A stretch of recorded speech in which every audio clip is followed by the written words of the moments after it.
Many people say that science is the best way to discover the truth. And therefore, they say, I will not believe anything unless it can be scientifically proven. But, they continue, the existence of God and the truth of religion in general cannot be scientifically proved, and therefore I shall not believe in God or in any religion. Now, there seem to be two assumptions that underlie this reasoning. First, that there is no scientific proof for God, and second, that the best way to discover truth is through the scientific method. Now, let me say straight away that I think that that first assumption is simply false. I think there are good reasons to believe in the existence of God and in the resurrection of Jesus. But I'm not going to examine that assumption here this morning.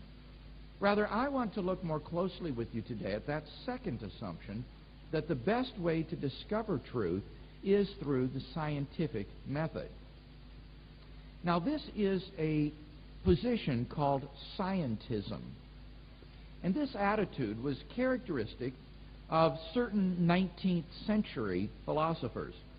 For example, the philosopher W.K. Clifford held that it is irrational and even immoral to believe anything that is not proven by evidence. And in our own day, the philosopher Kai Nielsen states that the spectacular success of modern science in knowing the truth about the world implies that we should make science the model of all knowledge. Now, in effect, what these thinkers are proposing is a criterion of rationality. They are telling us that we should not believe anything unless it is self-evident, incorrigible, or scientifically proven. To believe anything that is not self-evident, incorrigible, or scientifically proven is to be irrational. Now, what do I mean by those three terms? Well, to say that a statement is self-evident is to say that once you understand the meaning of the terms in the statement, then the truth of the statement becomes evident to you. Once you grasp the meaning of the statement, it's obviously true. And very often truths of mathematics and logic are regarded as self-evident. Once you understand the meaning of the terms 2 and 4 and plus and equals, you see that 2 plus 2 equals 4, for example. By incorrigible truths, I mean truths about which you cannot be mistaken. These would typically be truths about immediate reports of your sense data or immediate reports of your feelings. For example, the statement, I feel pain, is a statement about which I cannot be mistaken, even if I'm only imagining my injury. Nevertheless, it's true that I feel pain. So that would be an incorrigible truth for me. It's a truth about which I cannot be mistaken. The third type of truth, scientifically proven truths, is more difficult to define, but I think we have a sort of rough and ready idea of what we mean by this, namely truths that are established by empirical evidence. And the claim here is that the rational person will only believe truths that are either self-evident, incorrigible, or scientifically proven. To believe anything else is to be irrational. Now, what can we say in response to this scientific criterion of rationality? Well, philosophers of science and philosophers working in the theory of knowledge have shown this criterion to be hopelessly flawed as a criterion of rationality. Let me mention two problems with it. First of all, there are other types of truth than scientific truth. In other words, the criterion is too restrictive. It's very easy to show that there are truths which are not self-evident, incorrigible, or scientifically proven, but which we all accept and which we are entirely rational in so doing. Now, we could admit that the scientific method might be the best way to get at scientific truth or empirical truth. But it doesn't follow from this that that should be made the model for getting at all truth, because there are different kinds of truth than just scientific truth. I'm reminded in this connection of a story told by the late British philosopher Gilbert Ryle about a bursar, or a financial officer, at the University of Oxford, who claimed to know everything about the university.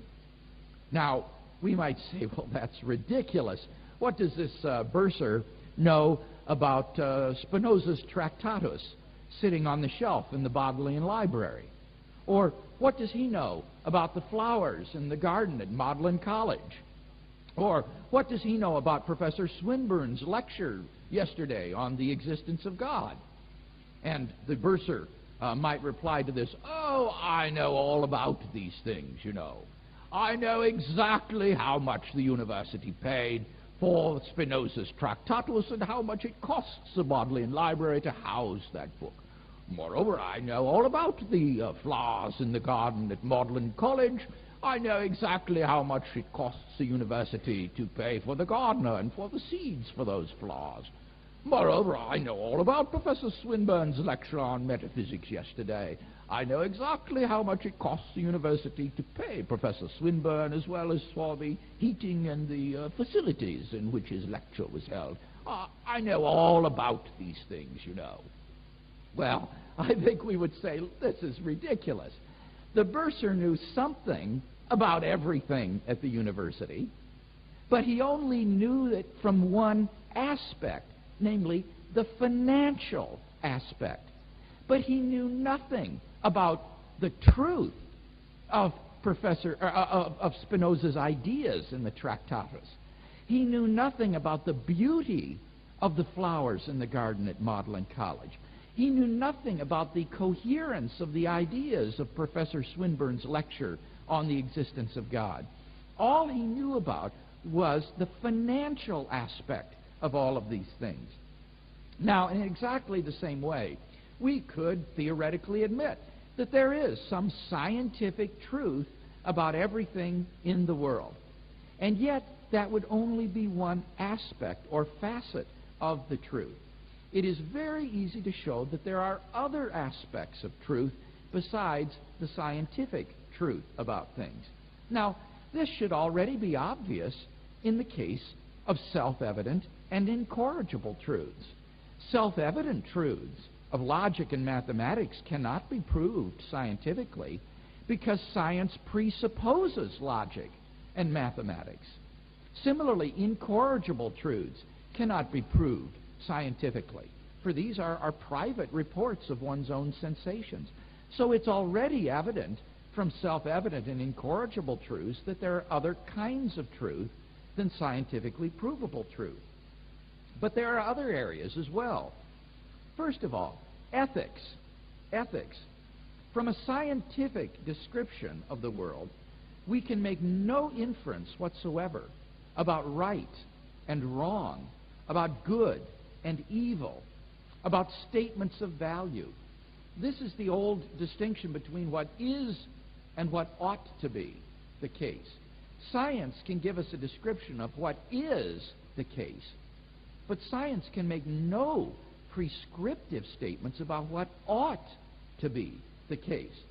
Now, this has shattering implications for science, for the entire scientific enterprise is based upon the assumption that one's scientific research and one's results are carried out and reported honestly. Without that ethical code, science would collapse. Recently, in the United States, for example, there have been a rash of incidents which have called into question this ethical code. graduate students have been discovered to have plagiarized portions of their doctoral dissertation in order to get their degree. And certain scientists have even fudged their data in order to get government grants for their research. Once this ethical code is compromised, the whole scientific enterprise collapses because nobody is in a position to check out personally the results of everybody else's research. Or consider again the question of what is permissible to do with animals in scientific research. This is not a scientific question. This is an ethical question about what one is allowed to do to animals in one's research. If you deny that there are any ethical truths about these sorts of things, then there can be no objection to using human beings as guinea pigs in medical experiments. The world was horrified when it discovered that at camps like Auschwitz and Dachau, Nazi scientists had used prisoners for medical experimentation on living human beings. For example, I remember seeing a BBC television program a few years back in which a woman was interviewed who was forced to become the gynecologist in Auschwitz. And she noticed that Dr. Mengele had all of the women who were pregnant housed together in one barracks. And after some time, she noticed that she no longer saw any of these women. She made inquiries. What happened to those women who were housed in that barracks? "Oh, haven't you heard?" came the reply. "Dr. Mengele used them for vivisection." From a scientific point of view, there is no moral objection to this. How can you show the Nazi scientists scientifically that what they were doing was wrong? What experiments could you perform? What data could you gather to show that this is immoral? Moral values cannot be found in a test tube. And thus, the point is that ethical truths do exist. I think we all recognize this. And yet, ethical truths cannot be proven scientifically. Secondly, aesthetics. Like the good, the beautiful also cannot be determined by the scientific method. Imagine, for example, viewing a beautiful sunset from a mountaintop vista. Scientifically, you could give a description of that scene in terms of the refraction of the sun's rays through the dust and the atmosphere. You could give a description of the plate tectonics which resulted in the mountain building geological processes causing the upheaval of the hills on which you sit. You could give a scientific classification of the flora and the fauna that inhabit the mountainside. And yet this scientific description would completely leave out of account any notion of the aesthetic qualities of that scene, of the beauty of that sunset that is before you. And yet, think of how important this aesthetic intuition is in the life of mankind. The whole artistic impulse of man depends upon this aesthetic impulse. Music, painting, sculpture, film, poetry, literature, and so on and so forth. Try to imagine, if you can, a world devoid of aesthetic intuitions. That would be the scientific world. And yet, even scientists themselves cannot avoid making aesthetic judgments in their work. Very often, you will hear the mathematical equations of a theory described as elegant or beautiful. Indeed, some scientific theorists actually propose beauty as one of the major tests for the truth of a scientific theory. There are aesthetic truths, and we all know it. There is a difference between the ceiling in the Sistine Chapel and the ceiling in my house. And yet this whole realm of the aesthetic is closed to the scientific method and to scientific proof. Number 3, metaphysics. There are truths about the nature of reality, which we all accept and are rational in doing so, and yet which cannot be proven scientifically. For example, how do you know that you are not a brain in a vat? How do you know you're not a brain in a vat of chemicals being stimulated by some mad scientist with electrodes to believe that you're here in this room hearing this lecture? He might even be stimulating your brain to believe that it's impossible that you're a brain in a vat. How could you disprove such a thing? There is no way to prove scientifically that you are not a brain in a vat. Or take the hypothesis that the world was created 5 minutes ago. How could you disprove that the world was created 5 minutes ago with built-in traces of age, food in our stomachs from the breakfasts we never really ate, memory traces in our brains of events that we never really experienced? There's no way scientifically to prove that the world was not created 5 minutes ago. Or take the hypothesis that the external world exists. How could you prove that the external world exists scientifically? How could you disprove that this is not all a dream or a hallucination of your mind? Or what about the statement that other minds exist? How do you know that these other people sitting around you really have minds? Maybe they're just all automata who exhibit external behavior that looks like they have minds, but they really don't. You're really the only genuine person in this room, you know. There's no way to prove scientifically that other minds exist. Now, you might say at this point, well, these are only ideas that some crack-brained philosopher would entertain. But then you'd be missing the point. I'm not suggesting that these hypotheses are really true or that you should be doubtful about these things. Of course the external world exists. Of course you're not a brain in a vat. You'd have to be crazy to think that the world was created 5 minutes ago.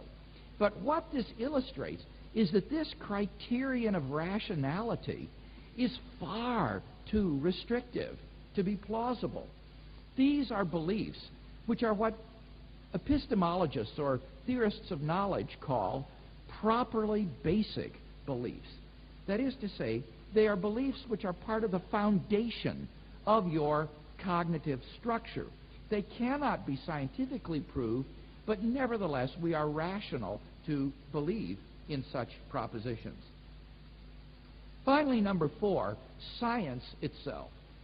This is the most amazing and paradoxical of all. If you only believe what can be scientifically proved, you would not believe in science itself. This can be shown in 2 ways. First of all, science is permeated with unprovable assumptions. Let me give some examples. First of all, the Copernican principle. The Copernican principle states that we occupy no special place in the cosmos, that our vantage point in the cosmos is typical of what you would see from any other position in the universe. The Copernican principle underlies all of modern astronomy and astrophysics. Otherwise, you would never know that the distant galaxies, for example, might not operate under totally different laws of nature than the laws that we perceive here. And thus we must assume the Copernican principle. And yet this principle is strictly unprovable scientifically. We just have to make this assumption. Second example, the continuum hypothesis. According to the continuum hypothesis, between any 2 points, there is always another point. Between any 2 points, there is always another point.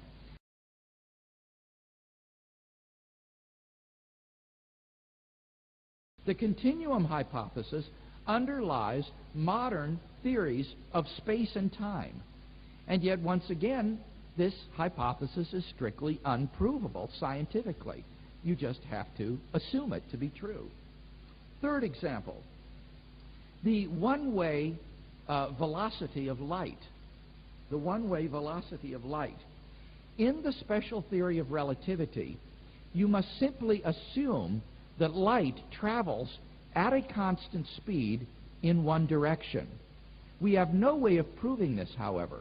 All we are able to measure is the round-trip velocity of light, the two-way velocity of light. But theoretically, it's possible that light could go out at one direction at one speed and come back at a slower speed. And we would never know it because we can only measure the round-trip velocity of light. We cannot measure the one-way velocity of light. And yet the entire special theory of relativity hinges upon the assumption that light travels at a constant speed in one direction. These are just some of the examples of unprovable assumptions which lie at the foundations of science. Second way in which this can be shown is that the scientific method itself cannot be scientifically justified. This is the old problem of induction. Just because every time in the past phenomenon A has been followed by phenomenon B is no guarantee that the next time you see phenomenon A that it will be followed by phenomenon B. It might be the case that we are at the beginning of a chaotic series of A's and B's, and it's only the initial segment that is ordered A, B, A, B, A, B. We simply have to assume some principle of regularity in the universe and that our sample is typical. But this cannot be scientifically proved. Now, I want to emphasize that in sharing all of these various examples with you this morning, I am not trying to reduce you to skepticism. I don't think we should be skeptical about any of these things. Rather, what I'm trying to get you to see is that this criterion is a hopelessly flawed criterion of rationality, and therefore it ought to be rejected. It is simply far too restrictive a criterion for rational belief. Second critique is even more fundamental. This criterion turns out to be self-refuting. Just ask yourself the question, is the statement, we should only rationally believe what is self-evident, incorrigible, or scientifically proven, is that statement self-evident, incorrigible, or scientifically proven? Well, obviously not. And therefore, by its own criterion, we should not believe in that criterion. You would be irrational to believe that we should only believe what is incorrigible, self-evident, or scientifically proven. And thus, according to the criterion, we ought to reject the criterion. And thus, it is self-refuting and therefore is untenable. The point then is this. Epistemologists today recognize that there are certain properly basic beliefs which cannot be scientifically proven, but which we are all rational in accepting.